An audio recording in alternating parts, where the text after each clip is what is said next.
ಗೋಪಾಲಕರು ಹಸುಗಳನ್ನು ನೋಡ್ಕೊಳ್ತಕ್ಕಂಥವ್ರು, ಹಸುಗಳನ್ನು ಸಂರಕ್ಷಣೆ ಮಾಡ್ತಕ್ಕಂಥವ್ರು ಗೋಪಾಲಕರು ಅಂತ ಇದೆ. ಅಂತಹ ಗೋಪಾಲಕರು ಗೋವಿನ ಸಂರಕ್ಷಣೆ ಮಾಡ್ತಕ್ಕಂಥವ್ರು ಒಂದು ಅಶ್ವತ್ಥ ವೃಕ್ಷದ ಹತ್ರ ಒಂದು ಸತ್ಯನಾರಾಯಣ ಸ್ವಾಮಿ ಪೂಜೆ ಮಾಡ್ತಿರ್ತಾರೆ. ಆ ದಿನ ಹುಣ್ಣಿಮೆ ಪೂಜೆ ಮಾಡ್ತಾ ಇರ್ತಾರೆ. ಪೂಜೆ ಮಾಡಿ ಪ್ರಸಾದ ಎಲ್ಲ ಸಿದ್ಧತೆ ಮಾಡಿ ಇನ್ನೇನು ಪ್ರಸಾದ ಹಂಚಬೇಕು. ಅಷ್ಟೊತ್ತಿಗೆ ಆ ಪ್ರಾಂತ್ಯದ ರಾಜ 100 ಜನ ಮಕ್ಕಳು, ಆ ರಾಜನಿಗೆ 100 ಜನ ಮಕ್ಕಳು, ಭಾಳಷ್ಟು ಸಿರಿ ಸಂಪತ್ತಿದೆ. ಆದರೆ ಏನೇ ಸಿರಿ ಸಂಪತ್ತಿದ್ದು ಏನೇ ಮಕ್ಕಳಿದ್ರೂ ತನ್ನ ಕಾಯಕವನ್ನು ತಾನು ಮಾಡಬೇಕು, ತನ್ನ ದೇಹ ದಂಡಿಸಿ ಒಂದಷ್ಟು ಕೆಲಸ ಮಾಡಬೇಕು. ಇದು ರಾಜನ ನೀತಿ. ಆ ರಾಜನೀತಿಯನ್ನು ಅರಿತು ಕಾಡಿಗೆ ಬಂದು ಆ ಅಶ್ವತ್ಥ ವೃಕ್ಷದ ತನಕ ಕುದುರೆ ಮೇಲೆ ಬರ್ತಾನೆ. ಆ ವೃಕ್ಷದ ಹತ್ರ ಬಂದು ವಿಶ್ರಾಂತಿಗಾಗಿ ಕೂತ್ಕೊಳ್ತಾನೆ. ಅಲ್ಲಿ ಆ ಒಬ್ಬ ಗೋಪಾಲಕರು ಮಾಡ್ತಿದ್ದಂಥ ಸತ್ಯನಾರಾಯಣ ಸ್ವಾಮಿ ಪೂಜೆಯನ್ನು ಕಾಣ್ತಾರೆ, ನೋಡ್ತಾರೆ. ನೋಡಿ ಸಹಿತ ಎದ್ದು ಕೈ ಮುಗಿಯಲ್ಲ, ಎದ್ದೋಗಿ ಪ್ರಸಾದ ತಗೊಳ್ಳಲ್ಲ, ಕೂತ್ಕೊಳ್ತಾರೆ. ಆದರೆ ಅಲ್ಲಿರ್ತಕ್ಕಂಥ ಗೋಪಾಲಕರು ಪೂಜೆ ಆದ ನಂತರ ಆ ಪ್ರಸಾದವನ್ನು ತಂದು ರಾಜನ ಕೊಡ್ಲಿಕ್ಕೆ ಬರ್ತಾರೆ. ಎಷ್ಟೇ ಆದರೂ ರಾಜ ತಾನು ಉನ್ನತವಾದಂಥ ಸ್ಥಾನ. ಒಬ್ಬ ಸಾಮಾನ್ಯ ಗೋಪಾಲಕ ಹಸು ನೋಡ್ಕೊಳ್ತಕ್ಕಂಥವನು, ಅವರು ಮಾಡಿ ತಂದಂಥ ಆ ಪ್ರಸಾದವನ್ನು ನಾನು ಯಾಕೆ ತಿನ್ನಬೇಕು ಎಂಬತಕ್ಕಂಥ ಮದಮಾತ್ಸರ್ಯ ಅವರಿಗೆ ಬಂದು ಆ ಪ್ರಸಾದವನ್ನು ಅಲ್ಲೇ ಇಟ್ಟು ಮುಂದೆ ನಡೀತಾರೆ. ಯಾವಾಗ ಸತ್ಯನಾರಾಯಣ ಸ್ವಾಮಿ ಪೂಜೆ ಪ್ರಸಾದವನ್ನು ಸ್ವೀಕರಿಸಿದಿರ ಆ ಪ್ರಸಾದವನ್ನು ಅಲ್ಲೇ ಇಟ್ಟರು ಭಗವಂತನ ಶಾಪಕ್ಕೆ ಅವರು ಗುರಿಯಾದರು. ಆಗ ಆ ರಾಜನಿಗಿದ್ದಂತಹ ಮಕ್ಕಳು ಸಾಯ್ತಾರೆ, ಆಸ್ತಿ ಅಂತಸ್ತು ಹೋಗುತ್ತೆ, ರಾಜ್ಯದಲ್ಲಿ ಇಲ್ಲದ ದರಿದ್ರ ಶುರುವಾಗುತ್ತೆ. ಆ ದರಿದ್ರ ಯಾವಾಗ ತುಂಬಿಕೊಳ್ಳುತ್ತೋ ಆಗ ರಾಜನಿಗೆ ಅರಿವಾಗುತ್ತೆ, ನಾನು ಎಲ್ಲಿ ತಪ್ಪು ಮಾಡಿದ್ದೀನಿ, ನಾನು ಏನೋ ತಪ್ಪು ಮಾಡಿದ್ದೀನಿ, ಅದಕ್ಕೆ ನನಗೆ ಇಂಥದ್ದೊಂದು ಕರ್ಮ ಆಗ್ತಾಯಿದೆ ಅಂತೇಳಿ ಜ್ಞಾಪಕ ಮಾಡಿಕೊಂಡಾಗ ಸತ್ಯನಾರಾಯಣ ಸ್ವಾಮಿ ಪೂಜೆ ಮಹಾಪ್ರಸಾದವನ್ನು ಸ್ವೀಕರಿಸಿಲ್ಲ ಅಂತ ಯೋಚನೆ ಮಾಡಿ ಯಾವ ವೃಕ್ಷದ ಥರ ಪ್ರಸಾದವನ್ನು ಬಿಟ್ಟಿದ್ನೋ, ಯಾವ ವೃಕ್ಷ ಪೂಜೆಗೆ ಅರ್ಹವಾಗಿ ಅಂತಹ ಒಂದು ಅದ್ಭುತವಾದ ವೃಕ್ಷವಾಗಿತ್ತು, ಆ ವೃಕ್ಷ ಸಾನ್ನಿಧ್ಯಕ್ಕೆ ಬಂದು ಅಲ್ಲಿ ಮಹಾಪ್ರಸಾದವನ್ನು ಅಲ್ಲೇ ಒಂದು ಪುನಃ ಪೂಜೆ ಮಾಡಿ, ಪೂಜೆ ಆದ ನಂತರ ಮಹಾಪ್ರಸಾದವನ್ನು ಸ್ವೀಕರಿಸ್ತಾನೆ. ಪೂಜೆಯನ್ನು ಸ್ವೀಕರಿಸಿದ ಮರುಕ್ಷಣ ಆಗ ಭಗವಂತನ ಸಾಕ್ಷಾತ್ಕಾರವಾಗಿ ಸತ್ಯನಾರಾಯಣ ಸ್ವಾಮಿಯ ಕೃಪೆಗೆ ಪಾತ್ರನಾಗಿ ಆ ರಾಜ ತಾನು ಏನೆಲ್ಲ ಕಳ್ಕೊಂಡಿದ್ನೋ ಎಲ್ಲವನ್ನೂ ಪಡಿತಾನೆ. ಹೀಗೆ ಭಗವಂತ ಬೇಡಿದ ವರಗಳನ್ನು ದಯಪಾಲಿಸ್ತಕ್ಕಂಥವನು, ಕಲಿಯುಗದ ಪ್ರತ್ಯಕ್ಷ ದೈವವಾಗಿರ್ತಕ್ಕಂಥವನು. ಬೇಡಿದ ವರಗಳನ್ನು ಶೀಘ್ರವಾಗಿ ದಯಪಾಲಿಸುವಂಥ ಸತ್ಯನಾರಾಯಣ ಸ್ವಾಮಿ ಪೂಜೆ ಕಲಿಯುಗದಲ್ಲಿ ಬಹಳ ವಿಶೇಷ ಅಂತ ಹೇಳಿದ್ದಾರೆ. ಯಾರು ಸತ್ಯನಾರಾಯಣ ಸ್ವಾಮಿ ಪೂಜೆಯನ್ನು ಹುಣ್ಣಿಮೆ ಕಾಲದಲ್ಲಿ, ಶುಭ ಸಂಧ್ಯಾ ಕಾಲದಲ್ಲಿ ಅಥವಾ ಹುಣ್ಣಿಮೆಯ ವಿಶೇಷವಾದಂಥ ಪರ್ವಕಾಲಗಳಲ್ಲಿ, ಇಂತಹ ಶುಭ ಮುಹೂರ್ತಗಳಲ್ಲಿ ಸತ್ಯನಾರಾಯಣ ಸ್ವಾಮಿಯನ್ನು ತೀರ್ಥಕ್ಷೇತ್ರ, ಪುಣ್ಯಕ್ಷೇತ್ರ, ನದಿ, ಇಂತಹ ಒಂದು ಪರಮ ಪವಿತ್ರವಾಗಿರ್ತಕ್ಕಂಥ ಕ್ಷೇತ್ರಗಳಲ್ಲಿ ವ್ರತವನ್ನು ಮಾಡೋದಾಗಲಿ, ವ್ರತಕಥೆಯನ್ನು ಕೇಳೋದಾಗಲಿ ಅಥವಾ ಸತ್ಯನಾರಾಯಣ ಎಂಬತಕ್ಕಂಥ ಪದವನ್ನು ಕಿವಿಯಲ್ಲಿ ಆಲಿಸಿದರೂ ಸಹಿತ ಅದು ಪುಣ್ಯಕ್ಕೆ ದಾರಿ ಅಂತ ಹೇಳ್ತಾರೆ. ಅಂತಹ ಅದ್ಭುತವಾದಂತಹ ಪುಣ್ಯದ ಕಾಯಕವನ್ನು ಇವತ್ತು ನಮ್ಮ ಸಾಯಿ ಶುಪ್ಟೂರ್ಸ್ ಅವರು, ಅರುಣ್ ಅವರ ದಂಪತಿಗಳು, ಅವರ ಪರಿವಾರ ಬಂದು ಭಗವಂತನ ಸಾನ್ನಿಧ್ಯದಲ್ಲಿ ಸತ್ಯನಾರಾಯಣ ಸ್ವಾಮಿ ಪೂಜಾ ಅನುಷ್ಠಾನವನ್ನು ಮಾಡಿಸಿ ವ್ರತಕಥೆಯನ್ನು ತಮ್ಮೆಲ್ಲರಿಗೂ ಸಹಿತ ಹೇಳಬೇಕು ಎಂಬತಕ್ಕಂಥ ಚಿಂತನೆಯಿಂದ ಆನಂದ್ ಗುರುಜಿಯವರಿಗೆ ವಿಚಾರ ಮುಟ್ಟಿಸಿ ಅವ್ರನ್ನೂ ನಿಮ್ಮೊಂದಿಗೆ ಕರ್ಕೊಂಡು ಬಂದು ಈ ಒಂದು ಧರ್ಮದ ರಥಯಾತ್ರೆಯಲ್ಲಿ ನಾನು ನೀವು ಎಲ್ಲ ಒಂದು ಕಡೆ ಸೇರಿ ಭಗವಂತನ ಮುಂದೆ ಕೂತು ಇನ್ನು ಮಹಾಯಜ್ಞ ಪ್ರಾರಂಭ ಮಾಡುವಂಥ ಕಾಲದಲ್ಲಿ ಗಣಪತಿ ಪ್ರಾರ್ಥನೆ ಆಗಿತ್ತು, ವ್ರತಕಥೆ ಕೇಳಿಸಬೇಕಾಗಿತ್ತು. ಕಥಾನುಷ್ಠಾನವನ್ನು ಎಲ್ಲರೂ ಕೇಳಿದಿರಿ. ಒಮ್ಮೆ ಗೋವಿಂದ ಗೋವಿಂದ ಗೋವಿಂದ. ಓಂ ಇದಂ ವಿಷ್ಣುರ್ವಿಚಕ್ರಮೇ ತ್ರೇಧಾರತೆ ಪದಂ ಸಮೂಢಪಶ್ಯವಾಗುಂ ಸುವರ್ಣರಜತಸ್ರಜಾಂ ಚಂದ್ರಾಂ ಹಿರಣ್ಮಯೀಂ ಲಕ್ಷ್ಮೀಂ ಜಾತವೇದೋ ಮಹಾವಹ ಮಹಾವಹ ಜಾತವೇದೋ ಲಕ್ಷ್ಮೀಮಪಗಾಮಿನೀಂ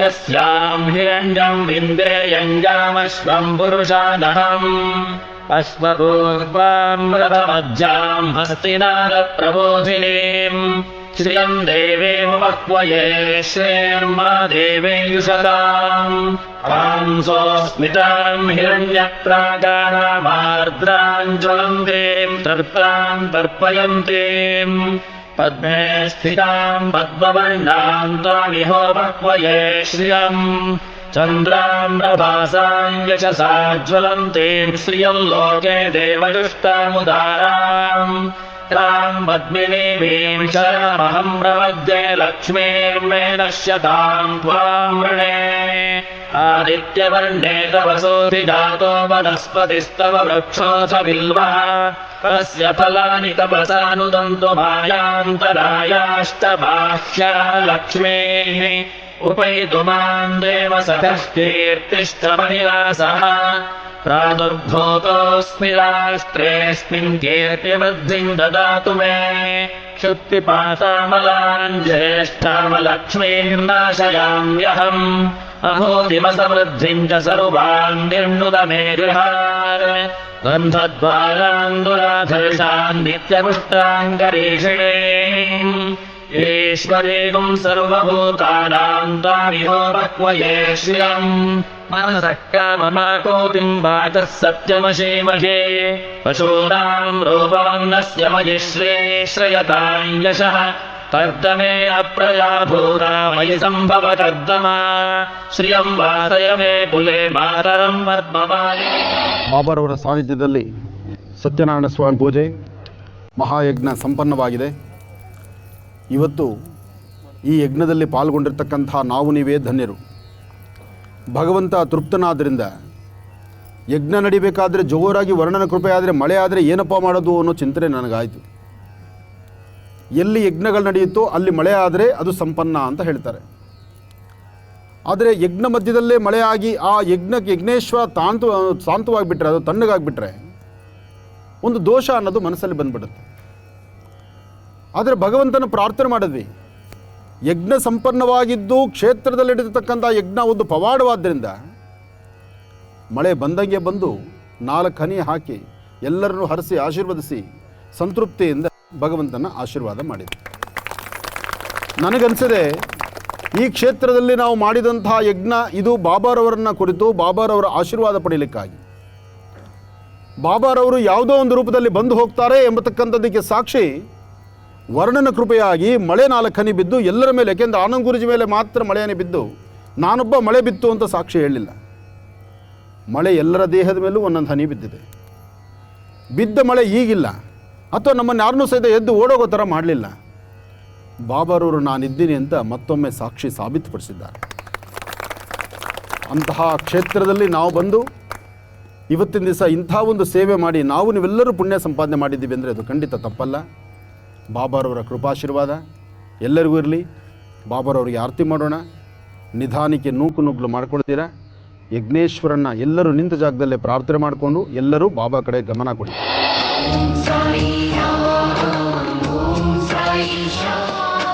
राधे राधे कृष्णा हरे साई राम ओम साई श्याम. राधे राधे कृष्णा हरे साई राम ओम साई राम ओम साई श्याम. राधे राधे कृष्णा हरे साई राम ओम साई राम ओम साई श्याम. राधे राधे कृष्णा हरे साई राम ओम साई राम ओम साई श्याम. राधे राधे कृष्णा हरे साई राम ओम साई राम ओम साई श्याम. राधे राधे कृष्णा हरे साई राम ओम साई राम ओम साई श्याम. राधे राधे कृष्णा हरे साई राम ओम साई राम ओम साई श्याम. राधे राधे कृष्णा हरे साई राम. वास करे तू चारों ही धाम. पतित पावन है तेरो नाम. ओम साई राम ओम साई श्याम. राधे राधे कृष्णा हरे साई राम ओम साई राम ओम साई श्याम. राधे राधे कृष्णा हरे साई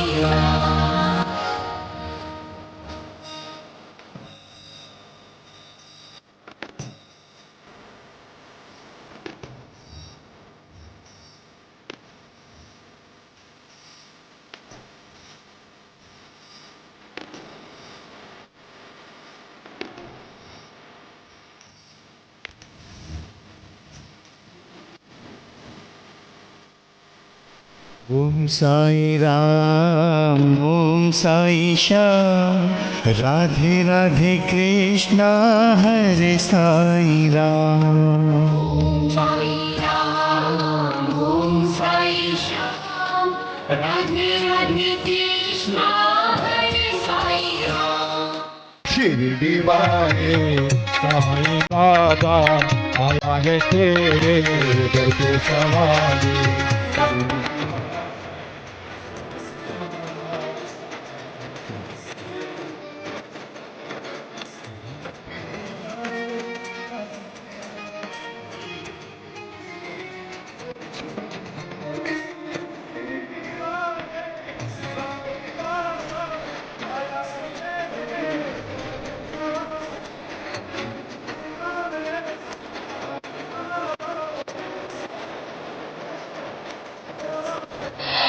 ಶುಕ್ಲಾಂಬರಧರಂ ವಿಷ್ಣುಂ ಶಶಿವರ್ಣಂ ಚತುರ್ಭುಜಂ ಪ್ರಸನ್ನವದನಂ ಧ್ಯಾಯೇ ಸರ್ವವಿಘ್ನೋಪಶಾಂತಯೇ. ಗುರುಬ್ರಹ್ಮ ಗುರುವಿಷ್ಣು ಗುರುದೇವೋ ಮಹೇಶ್ವರಃ ಗುರು ಸಾಕ್ಷಾತ್ ಪರಬ್ರಹ್ಮ ತಸ್ಮೈ ಶ್ರೀ ಗುರುವೇ ನಮಃ. ಗುರುವೇ ಸರ್ವಲೋಕಾನಾಂ ವಿಷಜೇ ಭವರೋಗಿಣಾಂ ನಿಧಯೇ ಸರ್ವವಿದ್ಯಾನಾಂ ಶ್ರೀಂ ದಕ್ಷಿಣಾಮೂರ್ತಯೇ ನಮೋ ನಮಃ. ಭಗವಾನ್ ಶಿರಡಿ ಸದ್ಗುರು ಸಾಯಿನಾಥರ ಪಾದಕಮಲಗಳಿಗೆ ನಮಸ್ಕರಿಸ್ತಾ ಅದ್ಭುತವಾದಂತಹ ಕೀರ್ತನೆಯನ್ನು, ದೇವರ ನಾಮಗಳನ್ನು ಭಜನೆಯ ಮುಖಾಂತರ ಎಲ್ಲರ ಮನಸ್ಸನ್ನೂ ಸಹಿತ ಪುಲಕಿತ ಮಾಡಿರ್ತಕ್ಕಂಥ ಕಮಲೇಶ್ ಉಪಾಧ್ಯಾಯರವರು ಅವರ ಕೀರ್ತನೆ, ಅವರ ಸ್ವರತರಂಗ ಬಹಳ ಅದ್ಭುತವಾಗಿರ್ತಕ್ಕಂಥದ್ದು. ವ್ಯಕ್ತಿ 4 ಜನಗಳ ಮನಸ್ಸನ್ನು ಒಂದು ಕಡೆ ಕಟ್ಟಿ ಹಾಕೋದು ಕಷ್ಟ. ಇಂಥದ್ದೊಂದು ಸುಂದರವಾದಂತಹ ವೇದಿಕೆಯಲ್ಲಿರ್ತಕ್ಕಂಥ, ಅದರಲ್ಲೂ ಭಾಷೆಯಲ್ಲದ ಭಾಷೆ, ಸದಾಕಾಲ ಕನ್ನಡವನ್ನು ಸುಲಲಿತವಾಗಿ ಹೇಳುವಂತಹ ನುಡಿಗಳಿಗೆ, ಆಲಿಸುವಂತಹ ಕನ್ನಡದ ನುಡಿಮುತ್ತುಗಳಿಗೆ ಹಿಂದಿಯಲ್ಲಿ ಇಷ್ಟು ಅದ್ಭುತವಾಗಿ ಎಲ್ಲರ ಮನಸ್ಸನ್ನೂ ಬಾಬಾರವರ ಪಾದಗಳತ್ತ ಕರ್ಕೊಂಡು ಹೋದಂಥ ಉಪಾಧ್ಯಾಯರ ಈ ಒಂದು ಸ್ವರತರಂಗ ಇದು ಮೆಚ್ಚುವಂತಹದ್ದು.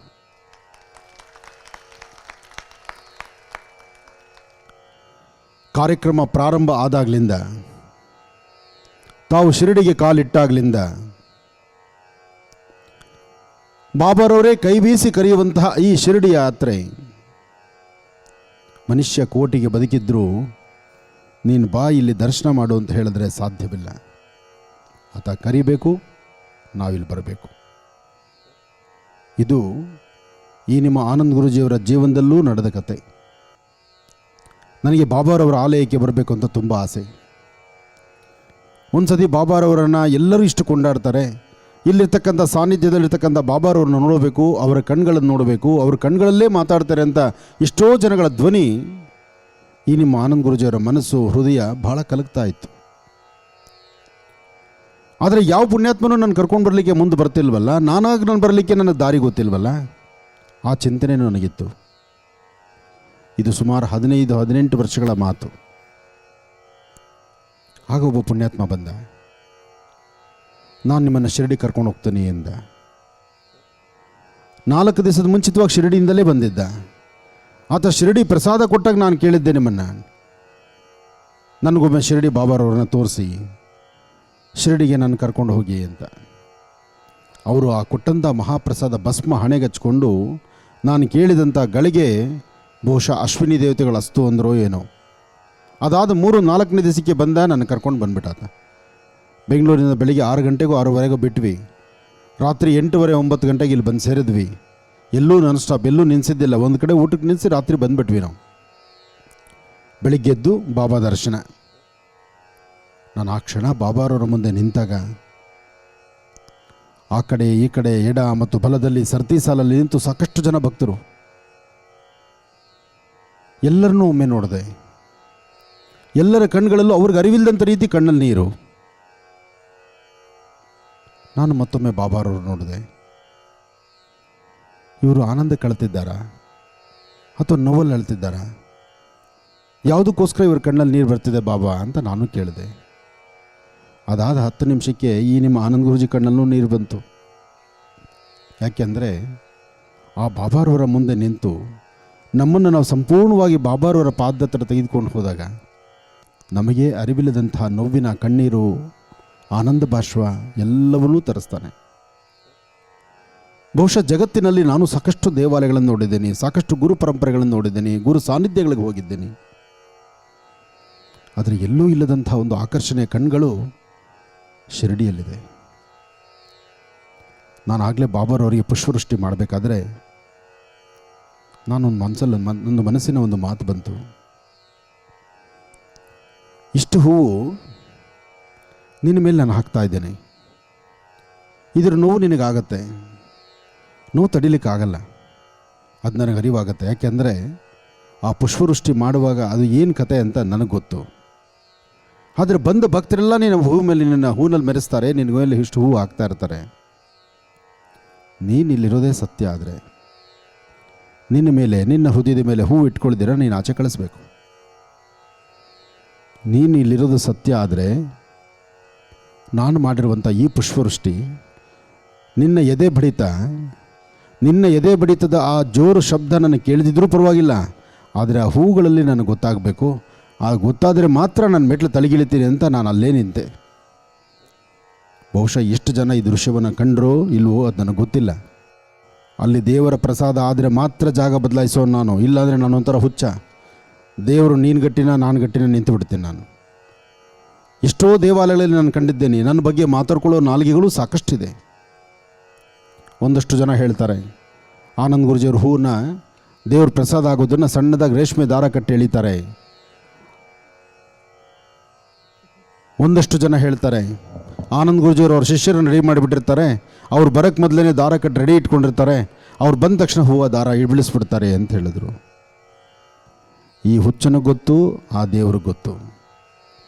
ಆಡುವ ನಾಲಿಗೆಗಳಿಗೆ ಎಲ್ಲರಿಗೂ ಉತ್ತರ ಕೊಡಲಿಕ್ಕಾಗಲ್ಲ. ಆದರೆ ಇವತ್ತು ನಾನು ಬಾಬಾರವ್ರ ಹತ್ರ ಆಡಿದ ಮಾತು ನಿನ್ನ ಎದೆ ಬಡಿತ ನನ್ನ ಕಿವಿಗೆ ಆಲಿಸ್ದಿದ್ರು, ನೀನು ಬಂದು ಇಲ್ಲಿ ಕೂತು ಈ ಪುಷ್ಪವೃಷ್ಟಿಯನ್ನು ತೆಗೆದುಕೊಂಡು ಇಷ್ಟು ಜನ ಭಕ್ತರು ನೀನು ಹರಿಸೋದಾದರೆ ನಿನ್ನ ಹೃದಯದ ಮೇಲಿರ್ತಕ್ಕಂಥ ಪುಷ್ಪವನ್ನು ನೀನು ಸಲೀಸಾಗಿ ಆಚೆ ಕಳಿಸ್ಕೊಟ್ರೆ ನಾನು ನೀನಿದ್ದೀಯಾ, ನನ್ನ ಕೈಯಿಂದ ಪುಷ್ಪವೃಷ್ಟಿ ಮಾಡಿದ್ದೆ, ನನ್ನ ಜನ್ಮ ಸಾರ್ಥಕ ಅಂತ ನಾನು ತಿಳ್ಕೊಳ್ತೇನೆ. ಯಾಕೆಂದರೆ ಮೂಲ ಸಾನ್ನಿಧ್ಯವಂತೂ ನಾನು ಮುಟ್ಟಿಗೆ ನನ್ನ ಕೈಲಿ ಆಗೋದಿಲ್ಲ.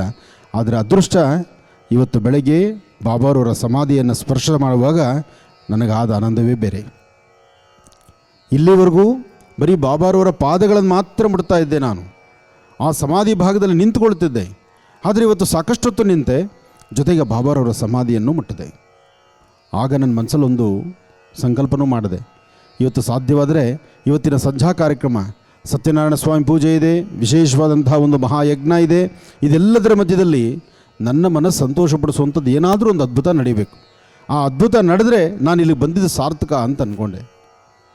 ಅದ್ರ ಜೊತೆಗೆ ಬಾಬಾರವರು ಕೊಟ್ಟ ಮಹಾಪ್ರಸಾದ, ಜೊತೆಗೆ ಅಲ್ಲಿಂದ ಬಂದು ಇಲ್ಲಿ ಕೂತ್ಕೊಂಡಾಗ ನಮ್ಮ ಉಪಾಧ್ಯಾಯರವರ ಆ ಕೀರ್ತನೆಗಳು, ಅವರು ಒಂದೊಂದು ಕೀರ್ತನೆಗಳನ್ನು ಅವರು ಮೈಮರೆತು ಹೇಳುವಾಗ ನಾನು ಪುನಃ ಶಿರಡಿಯಲ್ಲಿರ್ತಕ್ಕಂಥ ಗರ್ಭಗುಡಿಯಲ್ಲಿ ವಿರಾಜಮಾನನಾಗಿರ್ತಕ್ಕಂಥ ಬಾಬಾರವರ ಸಾನ್ನಿಧ್ಯಕ್ಕೆ ಬಾಬಾರವರ ಪಾದಗಳನ್ನು ನಿಧಾನಕ್ಕೆ ಪಾದಸ್ಪರ್ಶ ಮಾಡ್ತಾ, ದೇವರು ಭಗವಂತ ಇವತ್ತು ಇಲ್ಲೆಲ್ಲ ಓಡಾಡಿದ್ಯಪ್ಪ, ನಿನ್ನ ಕಾಲುಗಳಿಗೂ ನೋವಿದೆ ಅಂತ ನನ್ನ ಮನಸ್ಸಲ್ಲಿ, ನನ್ನ ಮನದಾಸೆ, ನನ್ನ ಮನಸ್ಸಲ್ಲಿರ್ತಕ್ಕಂಥ ಆಸೆ ಏನಿತ್ತು ಅಂದರೆ ಬಾಬಾರವರ ಪಾದಗಳನ್ನು ಒತ್ತಬೇಕು, ಪಾದಗಳನ್ನು ಸ್ಪರ್ಶಿಸಬೇಕು.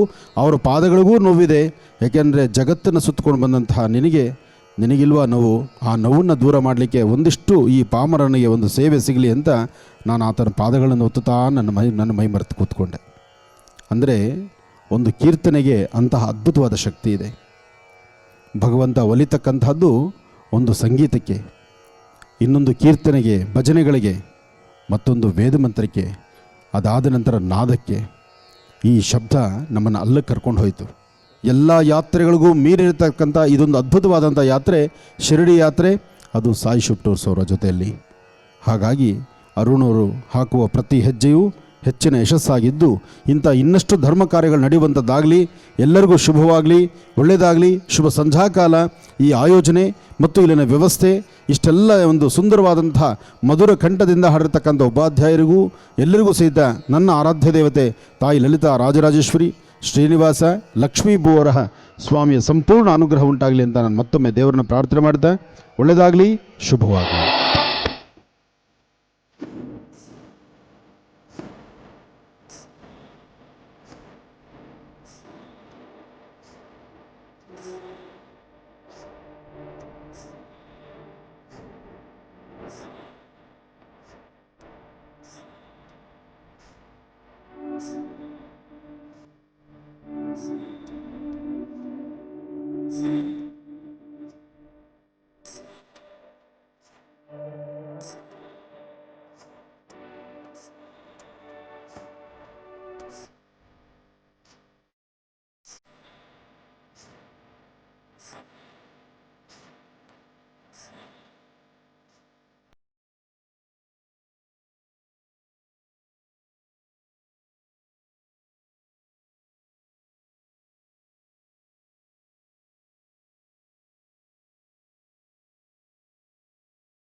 साई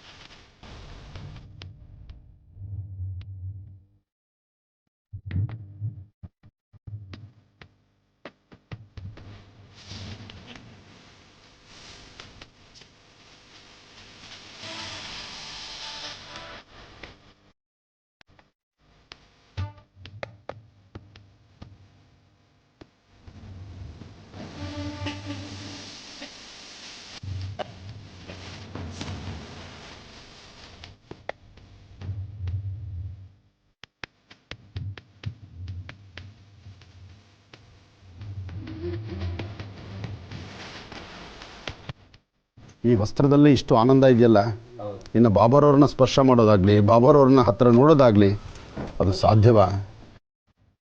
ಆದರೆ ಬಾಬಾರವ್ರನ್ನ ಮನಸ್ಸಲ್ಲಿ ಪ್ರಾರ್ಥನೆ ಮಾಡಿದ್ರೆ ಅಸಾಧ್ಯವಾದ ಯಾವುದೂ ಅಲ್ಲ. ನಾವು ಇವತ್ತಿನ ದಿವಸ ಈ ವಸ್ತ್ರವನ್ನು ತೆಗೆಸಬೇಕು, ಇದು ನೋಡಬೇಕು ಎಂಬತಕ್ಕಂಥ ಆಸೆ ನಮಗಿತ್ತು. ಆಸೆ ಈಗ ಈಡೇರಿತು. ಅದರಲ್ಲೂ 4ನೇ ಜನ್ರೇಷನ್ ಈಗಿರ್ತಕ್ಕಂಥವ್ರು, ಈ 4ನೇ ಜನ್ರೇಷನ್ ಇರ್ತಕ್ಕಂಥ ಮಾಂಸಾಪತಿಯವರ ಕುಟುಂಬ ಬಂದು ಕೇಳಿದ ಮರುಕ್ಷಣ ಅವರು ತೃಪ್ತಿಯಾಗಿ ಈ ವಸ್ತ್ರವನ್ನು ನಮಗೆ ತೋರಿಸ್ಕೊಟ್ಟಿದ್ದಾರೆ. ಓ ಭಗವಾನ್ ಶ್ರೀ ಸದ್ಗುರು ಸಾಯಿನಾಥ ಮಹಾರಾಜ್ ಕಿ ಜೈ.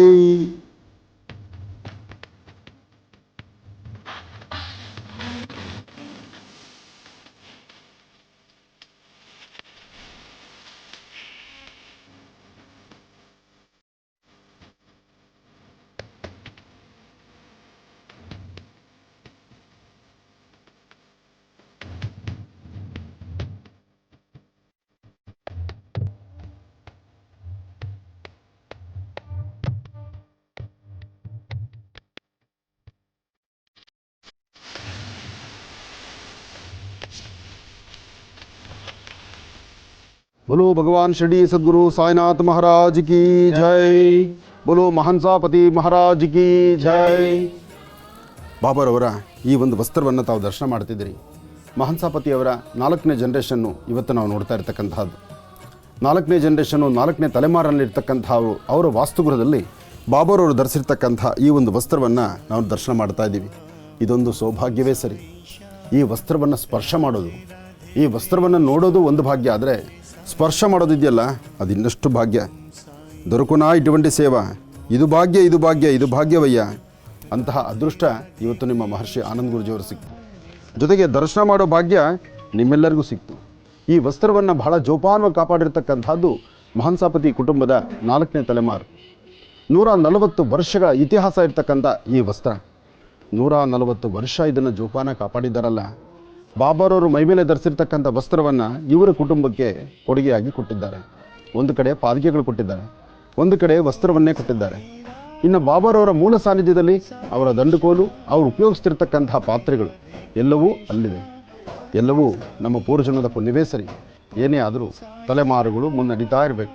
ಆದರೆ ಆ ಜೋಪಾನವಾಗಿರ್ತಕ್ಕಂಥ ವಸ್ತ್ರವನ್ನು ಜೊತೆಗೆ ಬಾಬಾರವರೊಟ್ಟಿಗೆ ಸೇವೆ ಮಾಡೋ ಭಾಗ್ಯ ಈ ಕುಟುಂಬಕ್ಕೆ ಸಿಗ್ತಲ್ಲ, ಈ ವಂಶಕ್ಕೆ ಸಿಗ್ತಲ್ಲ, ಇದಕ್ಕಿಂತ ಮತ್ತೇನು ಬೇಕಿದೆ ಭಾಗ್ಯ. ಆದರೂ ಅಂದಿನಿಂದ ಇಂದಿನವರೆಗೂ ಈ ವಾಸ್ತುಗೃಹ ಹಾಗೇ ಇದೆ. ಈ ವಾಸ್ತುಗೃಹ ಬದಲಾಗಿಲ್ಲ. ಪುಟ್ಟದಾದಂಥದ್ದು, ತಲೆಬಗ್ಸಿ ನಡೆಯುವಂತಹದ್ದು ಹಿಂದಿನ ಪದ್ಧತಿ ಅದು. ಅಂತಹ ಒಂದು ವಾಸ್ತುಗೃಹದಲ್ಲೇ ಇವತ್ತಿಗೂ ಮಹನ್ಸಾಪತಿಯವರ ಆರಾಧನೆ ನಡೆಯುತ್ತೆ. ಹಾಗೆ ಅವರ ವಸ್ತ್ರವನ್ನು, ಬಾಬಾರವರ ವಸ್ತ್ರವನ್ನು ಇಲ್ಲೇ ಇಟ್ಟು ಪ್ರತಿನಿತ್ಯ ಆರಾಧನೆ ನಡೆಸ್ತಾರೆ. ಅಂತಹ ಒಂದು ಸೌಭಾಗ್ಯ ನಮ್ಮ ನಿಮ್ಮೆಲ್ಲರಿಗೂ ಮಹರ್ಷಿವಾಣಿ ಕಾರ್ಯಕ್ರಮ ವೀಕ್ಷಣೆ ಮಾಡ್ತಕ್ಕಂಥ ಎಲ್ಲ ವೀಕ್ಷಕ ಬಂಧುಗಳಿಗೂ. ಇಂತಹ ಒಂದು ಸೌಭಾಗ್ಯ ನಮಗಿಲ್ಲಿ ಸಿಗಬೇಕಾದ್ರೆ ನಮ್ಮ ಆತ್ಮೀಯರಾದಂತಹ ಇದೇ ಪ್ರಾಂತ್ಯದಲ್ಲಿರ್ತಕ್ಕಂತಹ ನನ್ನ ಆತ್ಮೀಯರಾದಂಥ ರಮೇಶು ನಾವು ಬೆಂಗಳೂರು ಬಿಟ್ಟ ಮರುಕ್ಷಣ ಫೋನ್ ಮಾಡಿ ನಾವು ಇಲ್ಲಿ ಬರ್ತಿದ್ದೇವೆ, ಈ ಪ್ರಾಂತ್ಯದಲ್ಲಿ ಎಲ್ಲ ವ್ಯವಸ್ಥೆಗಳನ್ನು ಬೇಕಾಗಿರ್ತಕ್ಕಂಥ ಬಾಬಾರವರ ಸಾನ್ನಿಧ್ಯ, ಕೆಲವು ವಿಶೇಷವಾಗಿರೋ ರಹಸ್ಯಗಳು ನಮಗೆ ಗೊತ್ತಾಗೋದಿಲ್ಲ. ಅಂತಹ ರಹಸ್ಯಗಳನ್ನ ಬಾಬಾರವರು ಎಲ್ಲೆಲ್ಲಿ ಓಡಾಡಿದ್ರು, ಯಾವ್ಯಾವ ವಸ್ತು ಇದೆ ಅದೆಲ್ಲವನ್ನು ತಿಳಿಸ್ಲಿಕ್ಕೆ ನನ್ನ ಆತ್ಮೀಯರಾದಂಥ ರಮೇಶ್ರವರು ತುಂಬ ಸಹಾಯ ಮಾಡಿದ್ದಾರೆ. ಅವರ ಒಂದು ಪ್ರೀತಿ ವಿಶ್ವಾಸ ನಮ್ಮ ರಾಜ್ಯ ಜನತೆಗೆ ಇವತ್ತಿನ ದಿವಸ ಇಷ್ಟೆಲ್ಲ ನೋಡ್ಸೋಕ್ಕೆ ಒಂದು ಸೌಭಾಗ್ಯ ನಮಗೆ ಸಿಕ್ತು.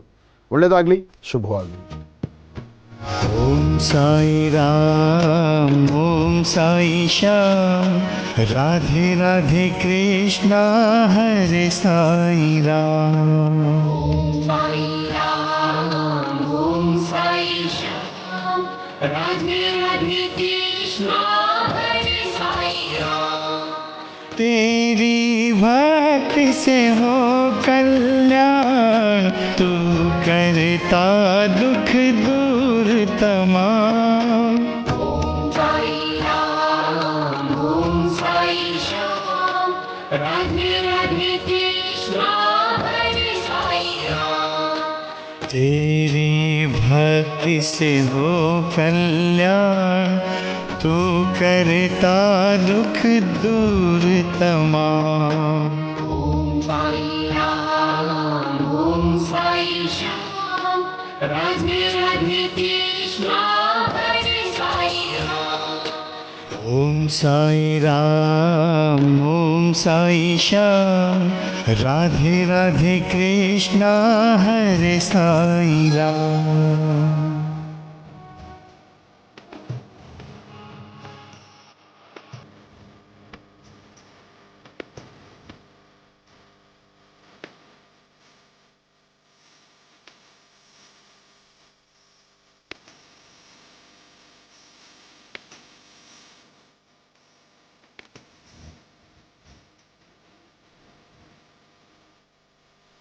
ओम साई राम ओम साई श्याम राधे राधे कृष्णा हरे साई राम।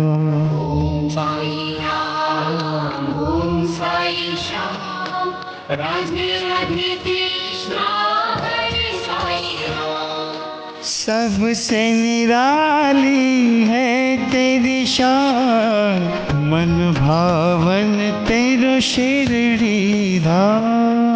ओम साई राम ओम साई श्याम राधे राधे कृष्णा हरे साई राम। सबसे निराली है तेरी शान, मन भावन तेरो शिरडी धाम। ओम साई राम ओम साई श्याम राधे राधे कृष्णा हरे साई राम। ಅವರು ಶಿರಡಿಗೆ ಬಂದು ಸುಂದರವಾದಂಥ ಒಂದು ವನವನ್ನು, ಒಂದು ತೋಟವನ್ನು ಮಾಡಿ ಅದರಲ್ಲಿ ಬಿಡ್ತಕ್ಕಂಥ ಪುಷ್ಪಗಳನ್ನು ಕೃಷ್ಣನಿಗೆ ಅರ್ಪಣೆ ಮಾಡ್ತಿದ್ರಂತೆ. ಹಾಗೆ ತಮ್ಮ ಮಧ್ಯಾಹ್ನದ ಕಾಯಕ ಏನಪ್ಪ ಅಂದರೆ ಬಿಂದಿಗೆಯಲ್ಲಿ ನೀರು ತಗೊಳ್ಳೋದು, ಗಿಡ ಮರಗಳಿಗೆಲ್ಲ ಹಾಕೋದು. ಆ ಗಿಡ ಮರಗಳಲ್ಲಿ ಬಂದಂತಹ ಪುಷ್ಪಗಳನ್ನು ಭಗವಂತನಿಗೆ ಅರ್ಪಣೆ ಮಾಡ್ತಕ್ಕಂಥದ್ದು. ಬಾಬಾರವರು ಒಂದು ದಿವಸಕ್ಕಾದರೂ ನೆಮ್ಮದಿಯಾಗಿ ಕೂತು ದಿನ ಇಲ್ಲ ಅಥವಾ ಕೂತು ಅವರ ಸಮಯವನ್ನು ತಹ ವೇಸ್ಟ್ ಮಾಡಿಲ್ಲ. ಒಂದಷ್ಟು ಕಾಲ ಜನಗಳ ಸಹಾಯ, ಒಂದಷ್ಟು ಕಾಲ ಭೌತಿ ಭಿಕ್ಷಾಂದೇಹಿ ಎಂಬತಕ್ಕಂಥ ಬಂದಂಥ ಭಿಕ್ಷೆಯಲ್ಲೇ 10 ಜನಕ್ಕೆ ಊಟ. ಜೊತೆಗೆ ಉಳಿದ ಸಮಯದಲ್ಲಿ ಈ ಒಂದು ವನವನ್ನು, ಅಂದರೆ ಈ ಒಂದು ಯಾವುದೇ ಒಂದು ವನವಾದರೂ, ಈ ಶಿರಡಿಯಲ್ಲಿರ್ತಕ್ಕಂಥ ಸುತ್ತಮುತ್ತ ಇರತಕ್ಕಂಥ ಸಾಕಷ್ಟು ವನಗಳಿದೆ, ಆ ವನಗಳಲ್ಲಿ ಪುಷ್ಪಗಳನ್ನು ಬೆಳೆಸಿ ಅದನ್ನು ಪ್ರಭು ಶ್ರೀರಾಮಚಂದ್ರನಿಗೆ ಮತ್ತು ಕೃಷ್ಣ ಭಗವಂತನಿಗೆ, ಕೃಷ್ಣನಿಗೆ ಅರ್ಪಣೆ ಮಾಡ್ತಕ್ಕಂಥದ್ದು ಅಂದು ಬಾಬಾರವರ ಕಾಯಕ ಆಗಿತ್ತು. ಅದರ ಪ್ರತಿಯಾಗಿ ಬರ್ತಕ್ಕಂಥವರೆಲ್ಲರೂ ನೋಡಲಿ ಅಂತ ಇಂತಹ ಅದ್ಭುತವಾದಂತಹ ಒಂದು ಬಾಬಾರವರ ಚಿತ್ರವನ್ನು ಮಾಡಿದ್ದಾರೆ. तेरी नजर में सब है समान, निर्धन हो कोई या धनवान। साई राम ओम साई श्याम राधे राधे कृष्णा हरे साई राम। तेरी नजर में सब है समान, निर्धन हो कोई या धनवान। ओम साई राम ओम साई श्याम राधे राधे कृष्णा हरे साई राम। ओम साई राम ओम साई श्याम राधे राधे कृष्णा हरे साई राम।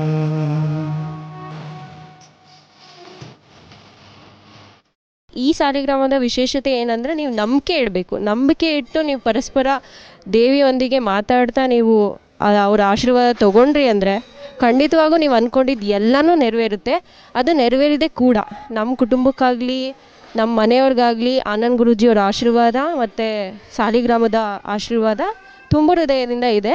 ನೀವು ಸಹ ಒಂದು ಸತಿ ಭೇಟಿ ಕೊಟ್ಟು ನೋಡಿ, ನಿಮಗೆ ತಿಳಿಯುತ್ತೆ. Thank you. ಈ ಒಂದು ಪುಣ್ಯ ಸ್ಥಳಕ್ಕೆ ಬಂದ್ಬಿಟ್ಟು ನಮ್ಮ ಕಷ್ಟಗಳು, ನಮ್ಮ ಬೇಡಿಕೆ ಏನು ಕೇಳ್ಕೊಳ್ತೀವೋ ವಿತಿನ್ 3 ಡೇಸೆಲ್ಲ ಸಕ್ಸಸ್ ಆಗುತ್ತೆ. ಯಾಕಂತ ಹೇಳಿದ್ರೆ ನಂದು ಹಿಂದೆ ಒಂದು ಕೋರ್ ಅಂತ ಒಂದು ಸಿನಿಮಾ ಮಾಡಿದ್ದೀನಿ, ರಿಲೀಸ್ ರೆಡಿ ಇದೆ. ತಾತ್ಕಾಲಿಕ ಸಿನಿಮಾ ನಿಂತೋಗ್ಬಿಟ್ಟಿತ್ತು. ನಾನು ಇಲ್ಲಿ ಬಂದು ತಾಯಿ ಆಶೀರ್ವಾದ ಮಾಡಿ ಇಲ್ಲಿಂದ ಹೋಗಿ 2 ದಿವಸಕ್ಕೆ ನಾನು ಶೂಟಿಂಗ್ ಸ್ಟಾರ್ಟ್ ಮಾಡಿದೆ. ಅಂಥ ಒಂದು ಪವಿತ್ರ ಸ್ಥಳ ಇದು. ಏನು ಭೂಹಾರ ಲಕ್ಷ್ಮೀದೇವಿ ನಿಜವಲ್ಲೂ ನಮಗೆಲ್ಲ ಒಂದು ಅನುಗ್ರಹ ಮಾಡಿದ್ದಾರೆ, ಆಶೀರ್ವಾದ ಮಾಡಿದ್ದಾರೆ. ದಯವಿಟ್ಟು ರಾಜ್ಯದಲ್ಲಿ ಪ್ರತಿಯೊಬ್ಬರು ಬಂದು ತಾಯಿ ಆಶೀರ್ವಾದ ಮಾಡ್ಕೊಳ್ಳಿ, ಎಲ್ಲರಿಗೂ ಒಳ್ಳೆಯದಾಗುತ್ತೆ. ನಮಸ್ಕಾರ.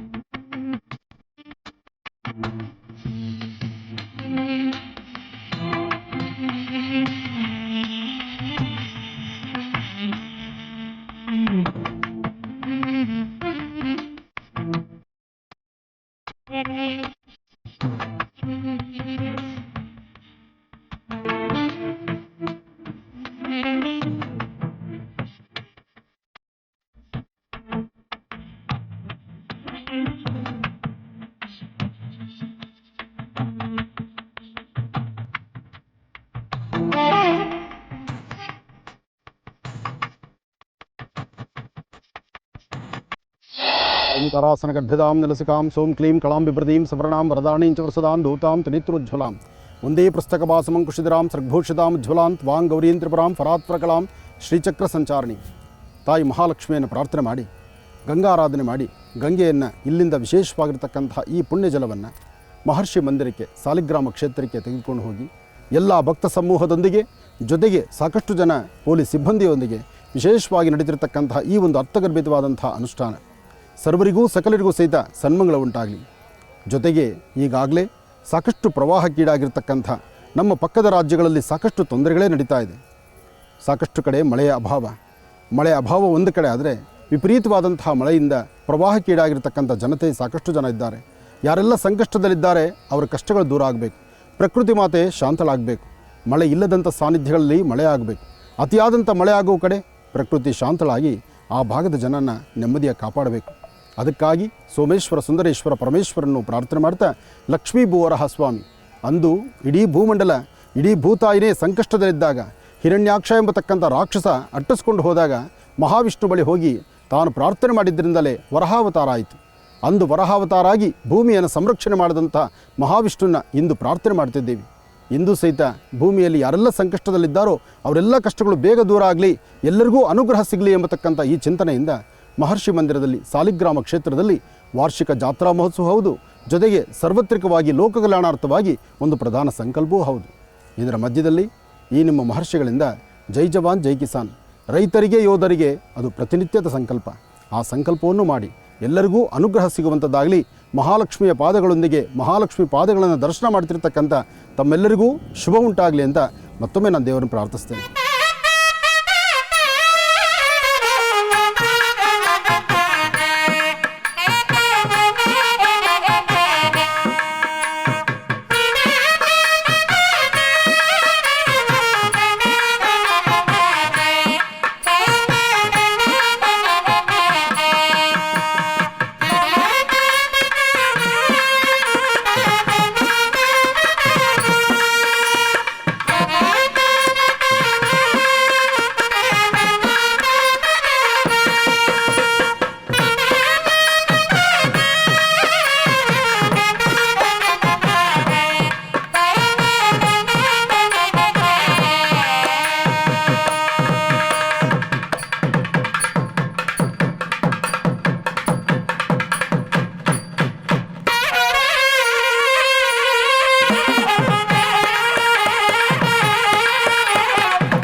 ಮಹರ್ಷಿ ಮಂದಿರದಲ್ಲಿ ಜಾತ್ರೆ, ವಾರ್ಷಿಕೋತ್ಸವ, ಉತ್ಸವ, ಅದ್ಭುತವಾದಂತಹ ಕಾರ್ಯಕ್ರಮ. ಈ ಕಾರ್ಯಕ್ರಮ ನೋಡಲಿಕ್ಕೆ 2 ಕಣ್ಗಳ ಸಾಲದು. ಇದೇ 1 ವರ್ಷದ ಹಿಂದೆ ಲಕ್ಷ್ಮೀ ಭೂವರಹಸ್ವಾಮಿಯ ಆ ನೂತನವಾದಂತಹ ಸುಂದರವಾದಂತಹ ಆಲಯ ನಿರ್ಮಾಣ ಆಯಿತು. ಅಂದು ಪ್ರತಿಷ್ಠಾಪನೆಗೊಂಡಂಥದ್ದು ಇಂದಿಗೆ 1 ವರ್ಷ ಪೂರೈಸಿಕೊಳ್ತು. ಇಂತಹ ಅದ್ಭುತವಾದಂಥ ಕ್ಷಣಗಳನ್ನು ಕಣ್ತುಂಬಿಸ್ಕೊಳ್ಳೋದಕ್ಕೆ ಮಹರ್ಷಿವಾಣಿ ಕಾರ್ಯಕ್ರಮದ ಸಮಸ್ತ ವೀಕ್ಷಕ ಬಂಧುಗಳು ಸಾಕಷ್ಟು ಜನ ಆತುರದಲ್ಲಿ ಕಾಯ್ತಿದ್ದಾರೆ. ಹಾಗೆ ಇವತ್ತು ವಿಶೇಷವಾಗಿರ್ತಕ್ಕಂಥ ಸುಮಂಗಲಿ ಪೂಜೆ ಆಗಬೇಕು, ಕುಮಾರಿ ಪೂಜೆ ಆಗಬೇಕು, ದಂಪತಿಗಳ ಪೂಜೆ ಆಗಬೇಕು, ಲಕ್ಷ್ಮೀನಾರಾಯಣರ ರೂಪದಲ್ಲಿ ಎಲ್ಲವೂ ಸಿದ್ಧ ನಡೀಬೇಕು. ಹಾಗೆ ವಿಶೇಷವಾಗಿ ಮಹರ್ಷಿ ಮಂದಿರವನ್ನು ಮದುವನಗಿತ್ತಿ ಥರ ರೆಡಿ ಮಾಡಬೇಕು. ಹಾಗಾಗಿ ಮೊದಲು ನನ್ನ ಕುಲದೇವರಾದಂಥ ಶ್ರೀ ಲಕ್ಷ್ಮೀ ವೆಂಕಟೇಶ್ವರ ಸ್ವಾಮಿಯನ್ನು ಪ್ರಾರ್ಥನೆ ಮಾಡಿ, ನನ್ನ ಆರಾಧ್ಯ ದೇವತೆಯಾದಂಥ ತಾಯಿ ಲಲಿತಾ ರಾಜರಾಜೇಶ್ವರಿಯನ್ನು ಪ್ರಾರ್ಥನೆ ಮಾಡಿ ಇಲ್ಲಿಂದ ಸಾಲಿಗ್ರಾಮದ ದರ್ಶನಕ್ಕೆ ಹೊರಡೋಣ. ದೇವಿಯ ಸಾನ್ನಿಧ್ಯಕ್ಕೆ, ತಾಯಿ ಮಹಾಲಕ್ಷ್ಮಿಯ ವಿಶೇಷವಾಗಿರ್ತಕ್ಕಂಥ ಅಲಂಕಾರಕ್ಕೆ ಸ್ವರ್ಣಖಚಿತವಾಗಿರ್ತಕ್ಕಂಥ ಬಂಗಾರದ ತಿಲಕ ಹಾಗೆ ಬಂಗಾರದ ಮೂಗುತಿಯನ್ನು ಸಹಿತ ಈ ಬಾರಿ ತಾಯಿಗೆ ಧರಿಸ್ತಾ ಇದ್ದೇವೆ. ಈ ತಾಯಿಗೆ ಧರಿಸಿ ಅಲಂಕಾರ ಮಾಡಿ ಆ ಅಲಂಕಾರವನ್ನು ಕಣ್ತುಂಬಿಸ್ಕೊಳ್ಳೋದು ರಾಜ್ಯ ದೇಶದ ಸಮಸ್ತ ಭಕ್ತರಿಗೂ ಒಂದು ವಿಶೇಷವಾಗಿರ್ತಕ್ಕಂಥ ಒಂದು ಸುವರ್ಣ ಅವಕಾಶ. ಇಂತಹ ಸೌಭಾಗ್ಯ, ಇಂತಹ ಅದ್ಭುತವಾದಂಥ ಸೇವೆ ಮಾಡುವಂಥ ಭಾಗ್ಯ ಈ ನಿಮ್ಮ ಡಾಕ್ಟರ್ ಮಹರ್ಷಿ ಆನಂದ ಗುರೂಜಿಯವರು ಸಿಕ್ತಲ್ಲ, ನನ್ನ ಪೂರ್ವಜನ್ಮದ ಪುಣ್ಯ.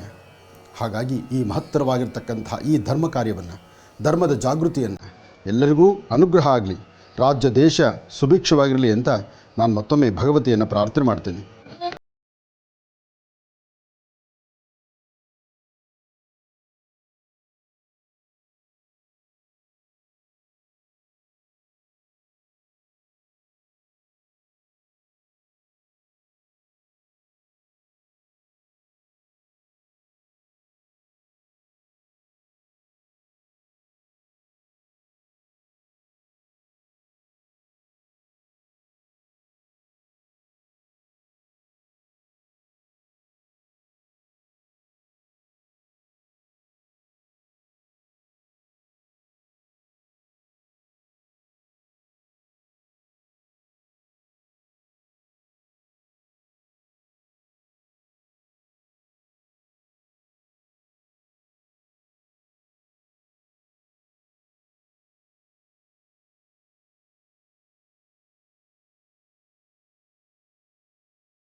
ॐ विश्वजनन्यै नमो नमः।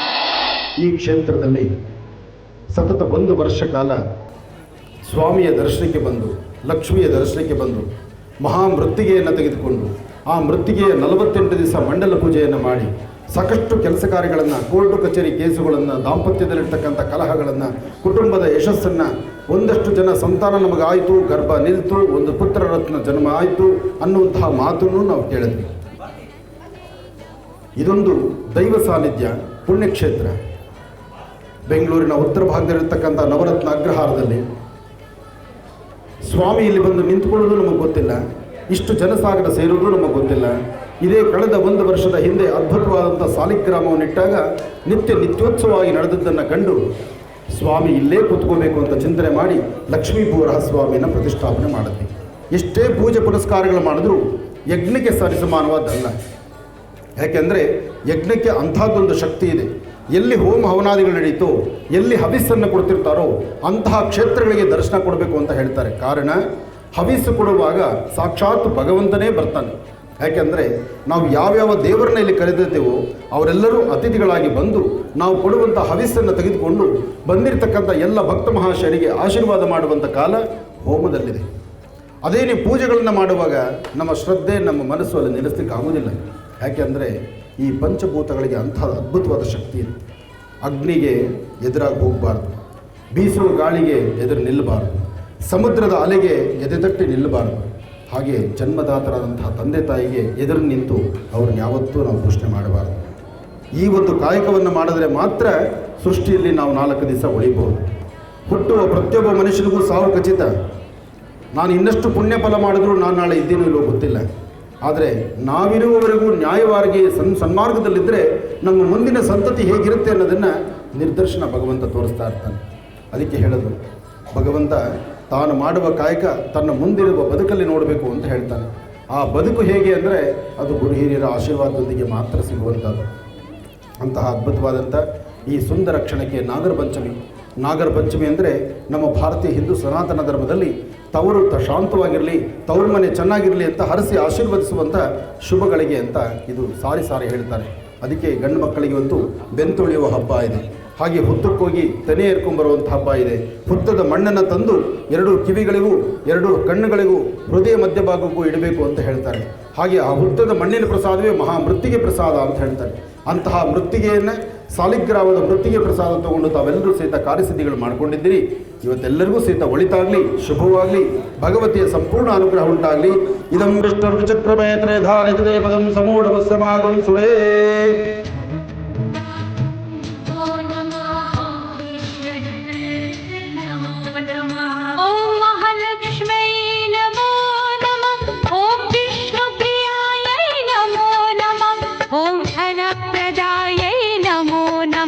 ॐ विश्वजनन्यै नमो नमः।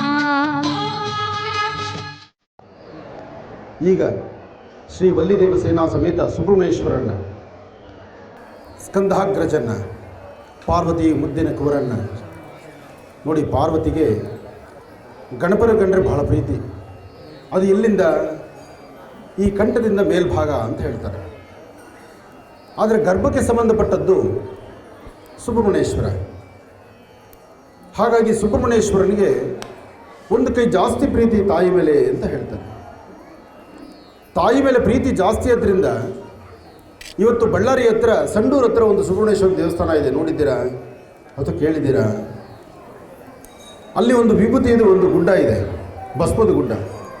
ಏನಪ್ಪ ಅಂದರೆ, ವಯಸ್ಕರನಾಗಿರ್ತಕ್ಕಂಥ ಸುಬ್ರಹ್ಮಣ್ಯೇಶ್ವರ ಮದುವೆಗೆ ಒಮ್ಮೆ ಒಂದು ಪ್ರಯತ್ನ ಪಡಬೇಕು ಅಂತ ಯೋಚನೆ ಮಾಡ್ತಾನೆ. ಮದುವೆಗೆ ಪ್ರಯತ್ನ ಪಡಬೇಕು ಎಂಬತಕ್ಕಂಥ ಆಲೋಚನೆ ಬಂದಾಗ ಸುಬ್ರಹ್ಮಣ್ಯೇಶ್ವರನ್ನ ತಾಯಿ ಪಾರ್ವತಿ ಕೇಳ್ತಾಳೆ, ನೀನು ವಯಸ್ಕರನಾಗಿದೆಯಾ, ನಿನಗೆ ಮದುವೆ ಮಾಡಬೇಕು. ನಿನಗೆ ಮದುವೆ ಮಾಡಬೇಕು ಅಂದಾಗ ಸಂತೋಷದಿಂದ ಒಪ್ಕೊಳ್ತಾನೆ. ಆಯ್ತಮ್ಮ, ನಿನ್ನಿಷ್ಟ ಮಾಡು. ಮಾತೃವಾಕ್ಯ ಪರಿಪಾಲಕ ತಾಯಿ ಮಾತನ್ನು ಒಪ್ಕೊಂಡ. ನಿನಗೆ ಹೆಣ್ಣು ಹೇಗಿರಬೇಕು ಅಂತ ಕೇಳಿದೆ. ನಿನಗೆ ಹೆಣ್ಣು ಎಂಥ ಹೆಣ್ಣು ತರಬೇಕು ಅಂದಾಗ ಸುಬ್ರಹ್ಮಣ್ಯೇಶ್ವರ ಮೌನ ತಾಳ್ತಾನೆ. ಇದನ್ನೆಲ್ಲರೂ ಚೆನ್ನಾಗಿ ಅರ್ಥ ಮಾಡಿಕೊಳ್ಳಿ. ನಿನಗೆ ಎಂಥ ಹೆಣ್ಣು ತರಬೇಕು ಅಂತ ತಾಯಿ ಕೇಳಿದಾಗ ಸುಬ್ರಹ್ಮಣ್ಯೇಶ್ವರ ತಲೆ ಬಗ್ಗಿಸ್ತಾನೆ. ಆಗ ಆ ತಾಯಿ ಏನು ಮಾಡ್ತಾಳೆ ಗೊತ್ತಾ, ನಂತರ ಸುಂದರವಾಗಿರ್ತಕ್ಕಂಥ ಒಂದು ಹೆಣ್ಣನ್ನೇ ತಂದು ಮದುವೆ ಮಾಡ್ತೀನಿ ಅಂತಾಳೆ. ನನ್ನ ಥರ ಸುಂದರವಾಗಿದ್ದು ಮಾತೃ ಹೃದಯವಾಗಿದ್ದು ಸದಾಕಾಲ ನಿನ್ನ ಅಂಗೈಲಿಟ್ಕೊಂಡು ನೋಡ್ಕೊಳ್ಳುವಂಥ ಹೆಣ್ಣನ್ನು ತರ್ತೀನಿ ಅಂದಾಗ ಆ ಅಂದಂಥ ಮರುಕ್ಷಣ ಆಲೋಚನೆ ಏನಾಗ್ಬಿಡುತ್ತೆ ಅಂದರೆ ಸುಬ್ರಹ್ಮಣ್ಯೇಶ್ವರಿಗೆ ಭಾಳ ಕೋಪ ಬಂದ್ಬಿಡುತ್ತೆ. ನೀನು ನನ್ನ ತಾಯಿ, ನನ್ನ ಮಾತೃ ನೀನು, ನಿನ್ನ ಗರ್ಭ ಸುಧಾಂಬದಿಂದ ನಾನು ಜನಿಸಿದ್ದೇನೆ. ನಿನ್ನಂಥ ಸೌಂದರ್ಯ, ನಿನ್ನಂಥ ಮಾತೃಪ್ರೀತಿ ಇರ್ತಕ್ಕಂಥ ಹೆಣ್ಣನ್ನು ನಿನ್ನಂತ ಮದುವೆ ಮಾಡಿಬಿಟ್ರೆ ನಾನು ಆಕೆ ತಾಯಿ ಅಲ್ಲ ಹೆಂಡತಿ ಅಂತ ಸ್ವೀಕರಿಸ್ಲ. ಅದಕ್ಕೋಸ್ಕರ ಇವತ್ತು ನೀನು ಆಡಿದಂಥ ಮಾತಿಗೆ ನಾನು ನಿನ್ನ ಎದೆ ಹಾಲು ಕುಡ್ತಿದ್ದೀನಲ್ಲ, ನೀನು ಕುಡಿದಂಥ ಎದೆ ಹಾಲು ಪೂರ್ತಿ ನಾನು ಕಕ್ಕುತ್ತೀನಿ ಅಂತ ಹೇಳಿ ಸುಬ್ರಹ್ಮಣ್ಯೇಶ್ವರ ಏನು ಮಾಡ್ತಾನೆ, ಗರ್ಭದಿಂದ ತಾಯಿ ಎದೆ ಹಾಲನ್ನು ಸಂಪೂರ್ಣವಾಗಿ ಕಕ್ಕಿಬಿಡ್ತಾನೆ. ಎಲ್ಲಿ ಆ ಎದೆ ಹಾಲನ್ನು ಕಕ್ಕದ್ದೋ ಅದೇ ಸ್ಥಳದಲ್ಲಿ ಇವತ್ತು ಭಸ್ಮಕುಂಡ ಆಗಿರ್ತಕ್ಕಂಥ. ಯಾರಾದರೂ ಒಂದು ಕಡೆ ಸಂಡೂರು ಹತ್ರ ಹೋಗ್ಬಿಟ್ಟು, ಹುಬ್ಬಳ್ಳಿ ಇದು ಬಳ್ಳಾರಿ ಹತ್ರ ಸಂಡೂರು ಅಂತ ಇದೆ, ಅಲ್ಲಿ ಹೋಗಿ ಸುಬ್ರಹ್ಮಣ್ಯೇಶ್ವರ ನೋಡಿ ಭಾಳ ಆ ಮಾತೃ ಪ್ರೇಮ ಅಂತಕ್ಕಂಥದ್ದು ಉಕ್ಕಿ ಹರಿಯುತ್ತೆ. ನೋಡಿ, ನಮ್ಮ ಭಾರತೀಯ ಹಿಂದೂ ಸನಾತನ ಧರ್ಮದಲ್ಲಿ ಎಂತೆಂಥ ಅದ್ಭುತಗಳಿದೆ. ತಾಯಿ ಮಕ್ಕಳ ಬಾಂಧವ್ಯ ಇದೆ ನಿಜ, ಆದರೆ ಆಡುವ ಮಾತು, ಅದಕ್ಕೆ ಹೇಳೋದು ಮಾತಾಡಿದ್ರೆ ಹೋಯ್ತು, ಮುತ್ತು ಹೊಡೆದ್ರೆ ಹೋಯ್ತು. ಮಾತಾಡಬೇಕಾದ್ರೆ ಬಹಳ ಸೂಕ್ಷ್ಮವಾಗಿರಬೇಕು. ನನ್ನಂತೆ ನೀನು ಅನ್ಬೋದು, ನಿನ್ನಂತೆ ನಾನು ಅಂದಾಗ ಮತ್ತೊಂದು ಆಲೋಚನೆ ಶುರುವಾಗುತ್ತೆ. ಅಂತಹ ಅದ್ಭುತಗಳಿರ್ತಕ್ಕಂತಹ ಈ ಭರತ ಖಂಡದಲ್ಲಿ ಇವತ್ತು ಶ್ರೀ ವಲ್ಲಿ ದೇವಸೇನಾ ಸಮೇತ ಸುಬ್ರಹ್ಮಣ್ಯೇಶ್ವರ ನಾಗೇಂದ್ರನ ಆರಾಧನೆ ಮಾಡ್ತಕ್ಕಂಥ ಶುಭಗಳಿಗೆ ಎಲ್ಲರಿಗೂ ಶುಭ ಉಂಟಾಗಲಿ.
ಎಷ್ಟೋ ಹೆಣ್ಮಕ್ಳ ಕಣ್ಣೀರನ್ನು ಒರೆಸ್ತಿರೋಂಥ ಆನಂದ್ ಗುರೂಜಿಯವರ ಆಶೀರ್ವಾದ ಎಲ್ಲ ಜನತೆಗೂ ಸಿಗಲಿ, ಎಲ್ಲರಿಗೂ ಒಳ್ಳೇದಾಗಲಿ. ಮತ್ತು ನಮ್ಮಂಥ ಹೆಣ್ಮಕ್ಳು ದೈವನ ನಂಬ್ತೇವೆ, ದೈವಕ್ಕೆ ಯಾವ ರೀತಿ ಪೂಜೆ ಮಾಡಿದ್ರೆ ಪ್ರತಿಫಲ ಸಿಗುತ್ತೆ ಅನ್ನೋದಕ್ಕೆ ಒಂದು ಮಾರ್ಗದರ್ಶನ ನೀಡ್ತಾ ಇರೋಂಥ ಆನಂದ್ ಗುರೂಜಿಯವರು ಇಡೀ ಕರ್ನಾಟಕ ಜನತೆಗೆ ಒಳ್ಳೇದು ಮಾಡ್ತಿದ್ದಾರೆ. ಅವರ ಒಂದು ಸೇವೆ ಎಲ್ಲರಿಗೂ ಸಿಗೋಂತಾಗಲಿ. ಎಲ್ರಿಗೂ ನಮಸ್ಕಾರ. ಇವತ್ತು ಇಲ್ಲಿ ಕಾರ್ಯಕ್ರಮ ನಡೀತಾ ಇದೆ. ಸತತವಾಗಿ 1ನೇ ತಾರೀಕಿನಿಂದ 11ನೇ ತಾರೀಕುವರೆಗೂ ಕಾರ್ಯಕ್ರಮ ಇದೆ ಅನ್ನೋದು ಗೊತ್ತಾಗಿ ಇವತ್ತು ಪಂಚಮಿ ದಿವಸ ಮಹಾಲಕ್ಷ್ಮಿ ಮೂರ್ತಿ ಸ್ಥಾಪನೆ ದಿವಸ ಅಂಥೇಳಿ ಗೊತ್ತಾಗಿ ನಾವೆಲ್ಲರೂ ಬೀದರ್ಲಿಂದ ಬಂದು ಗುರುಗಳ ಆಶೀರ್ವಾದ ಮತ್ತು ಮಹಾಲಕ್ಷ್ಮಿ ತಾಯಿ ಆಶೀರ್ವಾದ ಪಡ್ಕೊಂಡು ಇವತ್ತು ಇಲ್ಲೆಲ್ಲ ನಾವೆಲ್ಲ ಪುನೀತರಾಗಿದ್ದೀವಿ.